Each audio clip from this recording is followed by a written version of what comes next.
Le carton, c'est fini. Maintenant, dans les fast-foods, le plastique arrive en force. Mais je vous rassure, c'est pour une bonne raison. Depuis le 1er janvier, votre plateau est censé ressembler à ça. Un gobelet en plastique pour la boisson, pareil pour le cornet de frites. En fait, depuis la loi anti-gaspillage, les fast-foods devront désormais abandonner les emballages jetables. Alors je sais ce que vous allez me dire. Passer des emballages en carton ou en papier à de la vaisselle en plastique, est-ce que c'est vraiment écologique? Eh bien oui, parce que cette vaisselle en plastique est réutilisable. Et plus on la réutilise, mieux c'est. Mais attention, parce que laver, ça pollue aussi, notamment si cette vaisselle, elle est lavée par une entreprise spécialisée. Parce qu'il faut alors prendre en compte le transport en camion, qui a un impact sur l'environnement, et puis il y a aussi la question de l'eau. Il va falloir prendre en compte le fait qu'on va utiliser de l'eau, on va utiliser des tensioactifs, il va falloir traiter cette eau derrière. C'est un autre coût, quoi.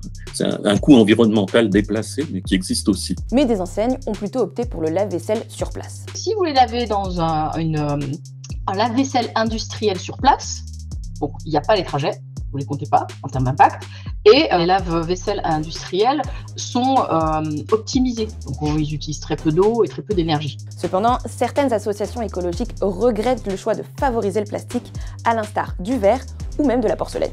Le plastique, c'est un peu la solution de facilité. Ça coûte pas cher et c'est difficilement cassable. C'est léger, c'est pratique et en plus, ça permet de garder l'image de marque des produits. Par exemple, voilà, McDo, ils nous présentent leur cornet de frites rouge et jaune en plastique réutilisable. Ça reste exactement la même image de marque, le même branding que leur cornet de frites jetable. Et puis, cette vaisselle en plastique, il y a bien un moment où elle devient aussi un déchet. Là, c'est à la main des industriels. Donc, s'il y a une pollution, ça sera de leur fait et uniquement de leur fait. Ils ont l'obligation réglementaire de devoir traiter ces déchets. Et que vont-ils devenir, ces déchets?